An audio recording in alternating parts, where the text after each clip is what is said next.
Selamat malam Bapak Ibu dan saudara-saudari sekalian. Satu hal yang sama yang dirasakan setiap mahasiswa, baik yang pimpin pujian maupun yang pianis ataupun yang menyampaikan firman Tuhan adalah rasa yang di sini. Tiba-tiba dari awal mau masuk dup dup dup dup dup dup sampai sekarang.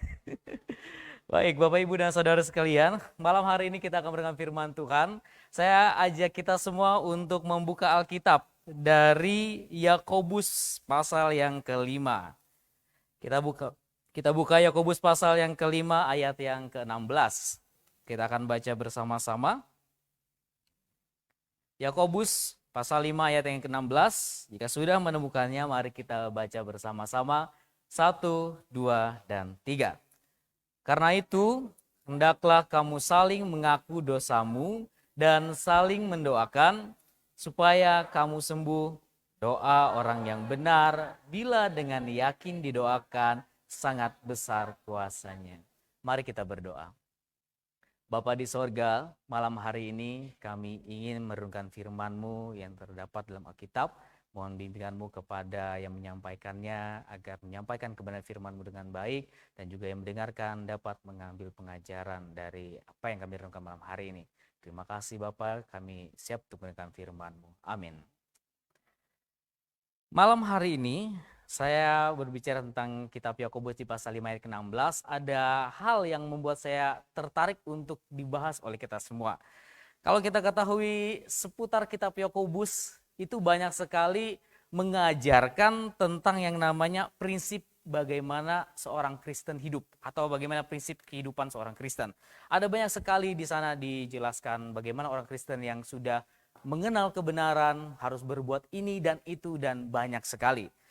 Nah, di sini banyak sekali ditekankan bagaimana untuk orang yang sudah diselamatkan atau sudah mengenal kebenaran yang diharapkan berbuah, menghasilkan buah dari kebenaran yang sudah diketahuinya. Kalau kita tahu dalam Galatia pasal 5 ayat 22, banyak sekali ada buah roh di situ disebutkan, ada kasih, sukacita, damai sejahtera, sampai yang terakhir penguasaan diri. Kalau ibaratnya orang Kristen itu seperti pohon yang harus berbuah, maka tidak mungkin sebagai orang yang baru mengenal kebenaran atau beberapa saat itu menghasilkan buah sekaligus banyak ataupun satu buah pun. Tapi orang yang mau bertumbuh itu orang yang menuju proses berbuah. Jadi tidak mungkin orang yang baru mengenal kebenaran akan langsung berbuah. Demikian mungkin kita saat ini, mungkin kita ada yang baru mengenal kebenaran atau kita sedang proses menuju pertumbuhan agar berbuah. Jadi tidak mungkin pohon itu berbuah langsung. Kalau kita dari awal tanam, ya mungkin dari biji atau bibitnya, itu perlu proses yang namanya disiramlah, dipupuklah dan lain sebagainya sampai mungkin besar, nggak langsung berbuah. Ada prosesnya, harus berbunga dulu dan lain sebagainya baru berbuah. Kita orang Kristen juga demikian.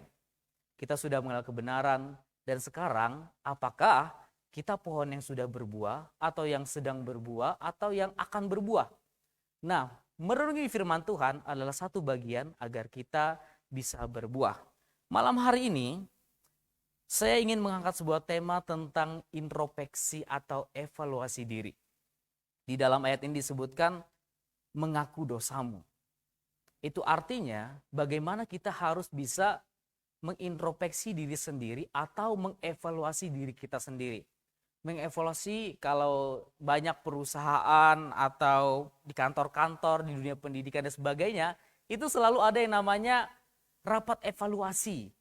Itu gunanya untuk melihat bagaimana yang sebelumnya, apakah dapat berjalan dengan baik yang diprogramkan atau tidak, dan bagaimana ke depannya agar lebih baik.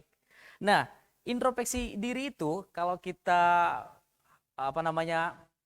mengetahui artinya itu seperti mengevaluasi diri sendiri, berpikir serius dan cermat atau merenungi karakter, perilaku, bahkan emosi dan motif pada diri kita sendiri.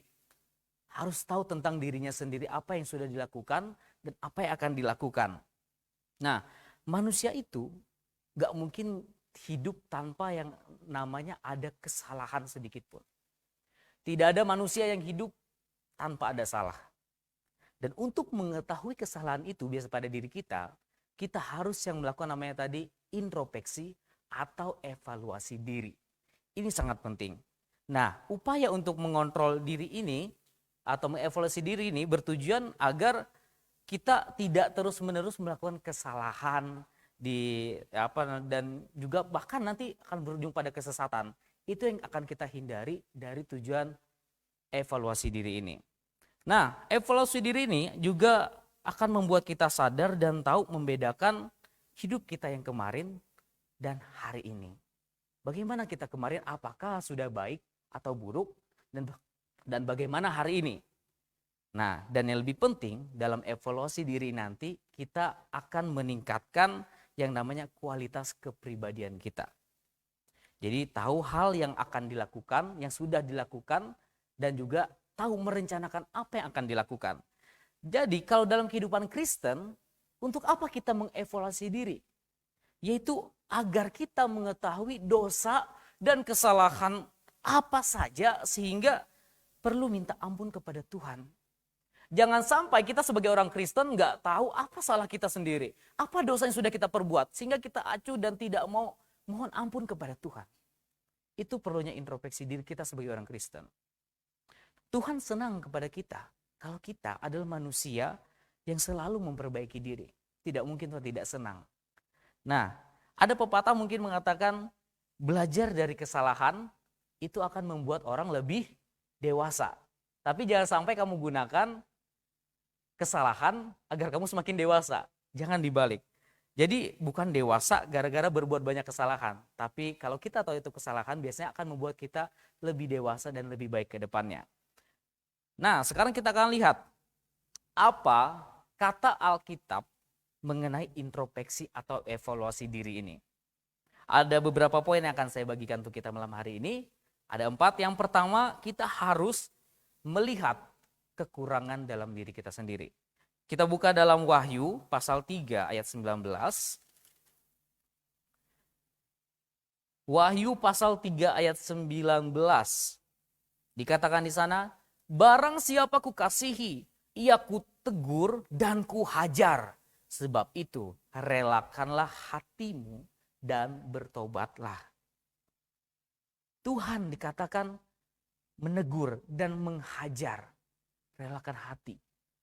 Bagaimana cara Tuhan menegur kita? Apakah dia ngomong langsung pada kita? Atau dia kirim surat kepada kita? Atau cara lain yang membuat kita langsung, oh ini teguran dari Tuhan.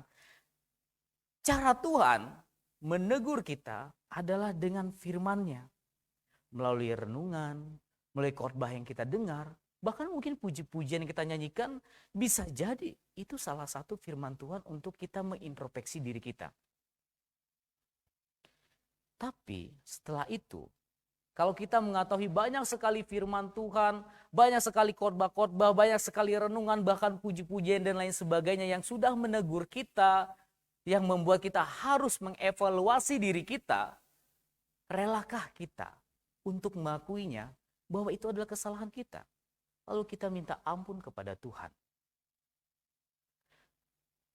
Mungkin dalam kehidupan kita sering ditegur sama Alkitab, sama firman Tuhan. Dan kita kadang merasa, oh benar, saya harus lebih baik lagi. Oh seperti ini ternyata kata firman Tuhan. Yang saya lakukan kemarin adalah salah. Dan saya harus memperbaikinya. Tapi kadangkala yang menjadi masalah adalah kita tidak terima dan tidak rela kalau sesama manusia yang menegur. Bukan Alkitab. Kadangkala kalau kita melakukan kesalahan dan orang lain tahu dan ingin memperbaiki diri kita, kita ditegur. Hei kamu tadi gini-gini itu salah. Tetapi kita malah bilang, oh iya terima kasih. Tapi setelah itu kita malah serang balik. Tapi kamu juga harus ingat ya, kamu kemarin juga gini-gini. Kadangkala manusia itu tidak mau terima dan tidak rela kalau dia ditegur sesamanya. Tapi dengan firman Tuhan, mungkin dia baca Alkitab atau dengan khotbah, dia menyadari. Tapi kadangkala Tuhan juga memakai sesama kita untuk menegur kita. Oleh sebab itu, sebagai orang yang sudah mengenal kebenaran, jangan sampai ketika kita ditegur sebagai bahan introspeksi diri, kita malah tegur balik. Kamu jangan gini ya, karena kamu ini salah, nggak baik. Terus tiba-tiba, Iya, oke. Tapi kamu ingat, kamu juga salah. Jangan sampai kamu kayak gitu ya. Negur balik. Itu adalah kerelaan hati untuk ditegur atau dihajar oleh Tuhan atau tidak. Kalau kita sampai tidak mau menerima teguran dari orang lain, hanya menerima mungkin dari firman Tuhan, apakah kita sungguh-sungguh orang yang mengenal kebenaran? Atau kita cuma hanya mengakui firman Tuhan yang mungkin tertulis saja yang untuk menegur kita. Tapi kita mungkin tidak tahu cara Tuhan banyak sekali menegur kita.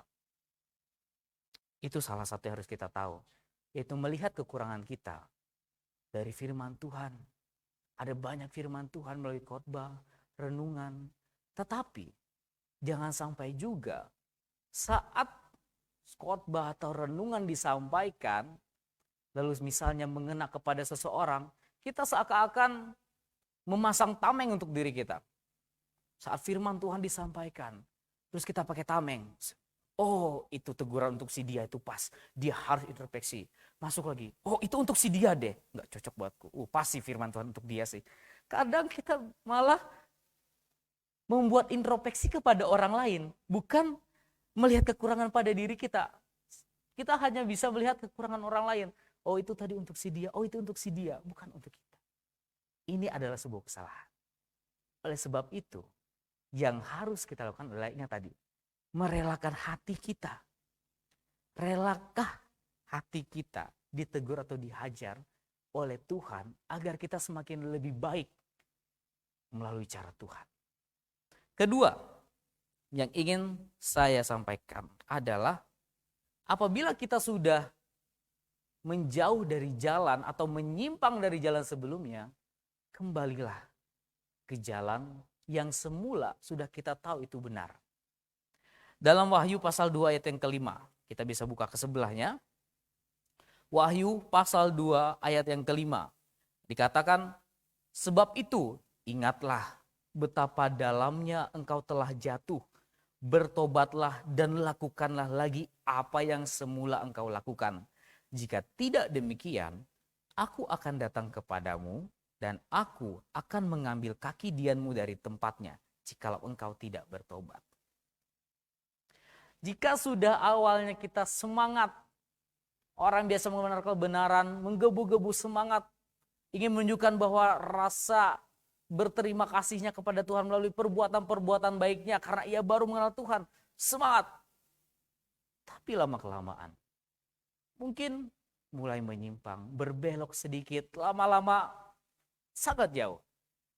Saat kita mengintrospeksi diri, ataupun melalui yang pertama tadi firman Tuhan mengintrospeksi diri kita, saat kita sadar, saat kita tahu bahwa itu salah, kembalilah ke jalan yang benar itu. Temukan jalan itu kembali. Ingat bagaimana awalnya engkau bersemangat untuk melakukan perbuatan baik atau melakukan firman Tuhan dengan sangat baik, tapi akhirnya engkau menyimpang.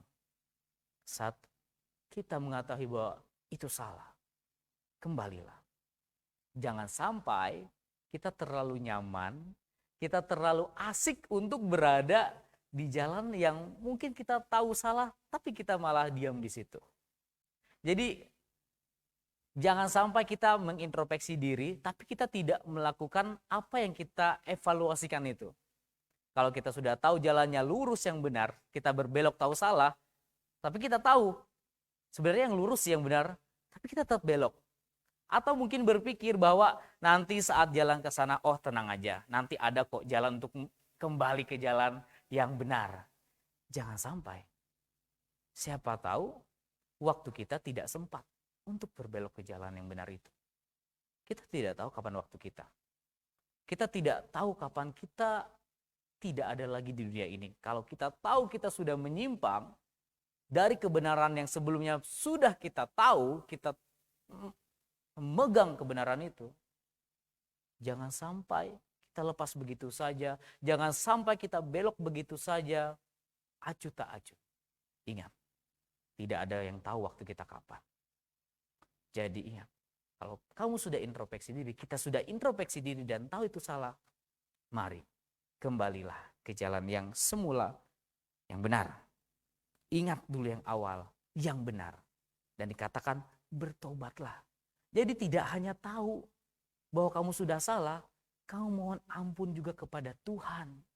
Bahwa kamu sudah salah dan mintalah agar juga Tuhan menguatkan kita supaya kita dapat terus berjalan di jalan yang benar itu. Yang ketiga, harus memiliki standar introspeksi diri. Dan sebagai standarnya untuk mengintrospeksi diri adalah Allah itu sendiri melalui firman-Nya. Dalam 2 Korintus pasal 10 ayat ke-12, kita bisa buka bersama-sama. 2 Korintus pasal 10 ayat yang ke-12. 2 Korintus pasal 10 ayat ke-12. Saya bacakan untuk kita. Memang kami tidak berani menggolongkan diri kepada atau membandingkan diri dengan orang-orang tertentu yang memujikan diri sendiri. Mereka mengukur dirinya dengan ukuran mereka sendiri dan membandingkan dirinya dengan diri mereka sendiri. Alangkah bodohnya mereka. Firman Tuhan sudah mengatakan bahwa jangan dengan sesama manusia kita membandingkan apa yang telah kita evaluasikan diri kita. Sebagai orang Kristen yang sudah sungguh-sungguh mengenal firman Tuhan, sudah tahu kebenaran, jangan jadikan sesamamu sebagai standar introspeksi dirimu, tapi Alkitab. Kadang-kala kalau manusia itu, misalnya dalam ujian saja, dapatnya mungkin di bawah standar. Terus ngelihat teman yang ada di bawah dia lagi, oh nggak apa-apa, dia lebih rendah kok dari aku. Atau, oh aku lebih tinggi satu, nggak apa-apa deh. Kadang nggak mau introspeksi diri, nggak mau terus berjuang karena ngerasa di sebelahnya atau di sekitarnya temannya atau sesamanya itu lebih rendah dari dia. Dan ini yang membuat kita tidak mau maju, tidak mau introspeksi diri, hanya sekedar tahu bahwa itu salah tapi tidak melakukan. Ini adalah salah. Introspeksi diri sebagai standarnya adalah Allah, firman-Nya. Jadi jangan sampai kamu bilang, nggak apa-apa kok, nggak apa-apalah, dia lebih rendah dari aku, atau apa, itu baru nilai. Bagaimana dengan kehidupan sehari-hari? Atau kita mau hitung-hitungan kebaikan? Gak mungkin. Aku lebih baik dari si dia. Dia cuma kasih segitu, aku lebih banyak.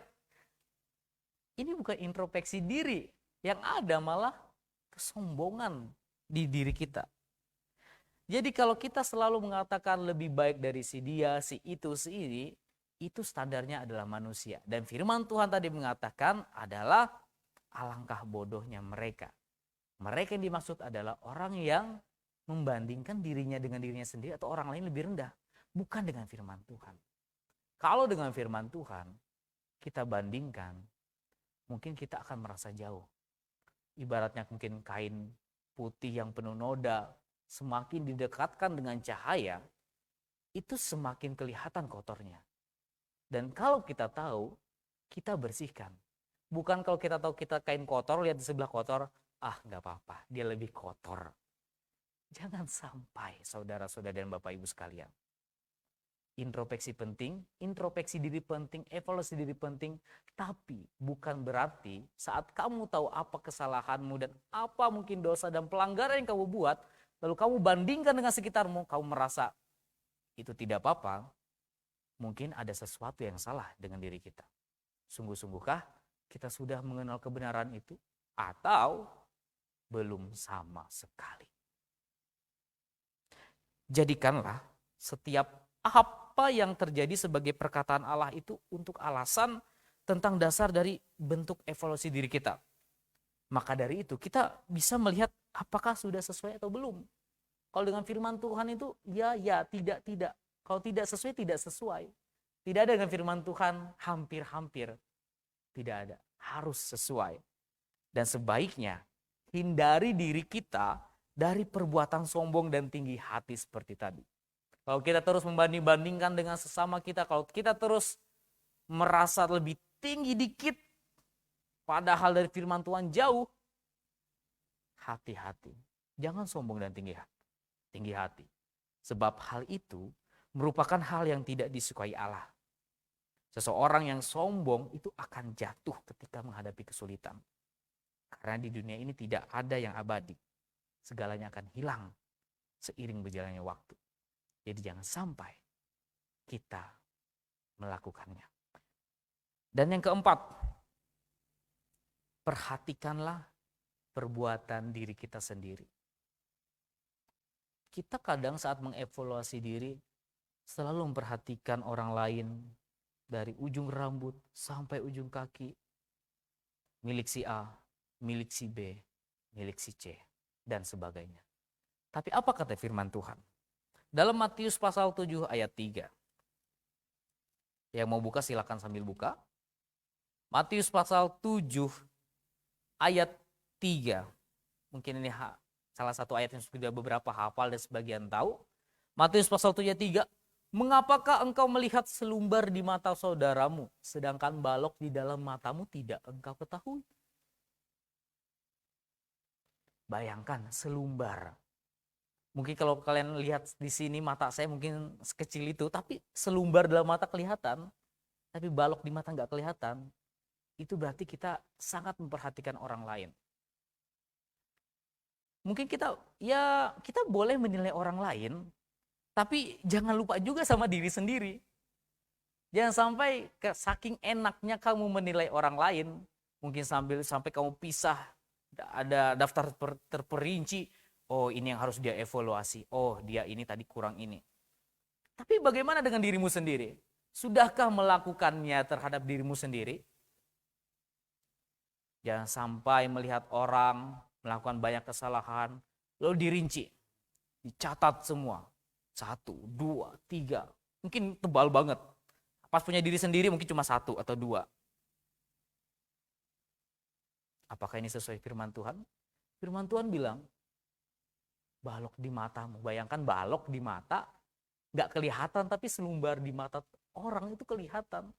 Itu berarti kita tidak mau tahu mungkin bahkan sama diri kita sendiri. Mungkin tidak benar-benar mengevaluasi diri, mengintrospeksi diri. Introspeksi diri itu penting agar kita lebih baik, agar kita berubah, agar kita semakin taat kepada firman Tuhan, kita pegang Alkitab dengan benar. Introspeksi diri. Jangan sampai tadi firman Tuhan sangat jelas, tidak usah panjang lebar. Semua pasti tahu. Jangan menilai orang tapi tidak menilai diri sendiri. Mengkritik orang tapi lupa dengan diri sendiri. Jadi, evaluasi diri ini penting. Hal yang baik yang bisa dilakukan oleh orang Kristen agar dapat meningkatkan kualitas diri kita, agar meningkatkan keimanan kita kepada Tuhan. Mungkin kalau kita tadi ingat saat menumbuhkan pohon, kita tahu bahwa itu ada hama, kita biarkan, kita tahu sebenarnya nanti akan bertumbuh dengan baik atau tidak. Kita tahu sebuah tumbuhan perlu pupuk atau harus disiram air setiap hari agar ia tumbuh, bahkan berbuah, tapi kita tidak lakukan. Kita cuma tahu, oh harus diberi air sih sebenarnya. Cuma gitu tapi tidak melakukan. Sama dengan diri kita tidak mengintrospeksi diri kita dengan benar. Kita mungkin bisa komen orang, kita mungkin bisa lihat orang, kita mungkin bisa kritik orang, tapi lupa dengan diri kita sendiri. Saya ingatkan kepada kita, kalau kita sudah mengenal kebenaran, kalau kita memang benar-benar orang Kristen yang sudah lahir baru, yang sudah kenal Kristus dan percaya bahwa Dia Tuhan dan Juru Selamat kita, jangan sampai hal-hal yang sudah disampaikan tadi masih terjadi dalam diri kita. Dan malam hari ini mungkin kita bisa sudah melakukan introspeksi terhadap diri kita sendiri. Apa yang hari ini, mungkin dari pagi bangun sampai malam sebelum tidur, kita evaluasi. Apa yang salah? Dan minta ampun kepada Tuhan. Agar esok kita bisa menjadi orang yang lebih baik lagi. Menjadi orang Kristen lebih baik lagi. Dan benar-benar mencerminkan bahwa kita adalah orang yang sungguh mengenal kebenaran. Dan sebagai orang percaya, lakukan setiap hari agar hari esok lebih baik dari hari sekarang. Lebih dekat kepada Tuhan, mau mengevaluasi segala dosa dan pelanggaran kita sehingga mau dengan segera meminta pengampunan kepada Tuhan adalah hal yang yang disukai oleh Tuhan. Ingat, introspeksi diri sendiri, evaluasi diri sendiri, minta ampun kepada Tuhan. Boleh menilai orang lain, tapi ingat diri sendiri. Jangan sampai selumbar di mata orang lain kita lihat, dan mungkin tidak selumbar, bahkan balok sekalipun kita lihat, tapi balok yang di depan mata kita tidak kita lihat. Kiranya saat kita mengevaluasi diri kita, mengintrospeksi diri kita, kita benar-benar tahu bahwa itu adalah sebuah dosa dan pelanggaran yang harus kita minta ampun kepada Tuhan, agar kemudian esok hari nantinya kita menjadi orang Kristen yang lebih baik lagi. Mari kita berdoa. Bapa di sorga, malam hari ini kami telah merenggam firman Tuhan, bagaimana kami harus mengintrospeksi diri kami, mengevaluasi diri kami, agar kami semakin hari semakin benar-benar menjadi orang yang sungguh percaya kepada Tuhan dan menghasilkan buah sesuai dengan firman-Mu. Bapa di sorga, apabila kami juga dalam mengevaluasi diri kami, mengintrospeksi diri kami menemukan banyak sekali hal-hal yang sebenarnya tidak sesuai dengan firman-Mu. Tolong ampuni segalanya telah kami lakukan, dosa kami terhadap-Mu, dan kiranya Engkau mengampuninya. Terima kasih Bapa di sorga, kami berdoa dan berterima kasih atas firman-Mu pada saat ini. Amin.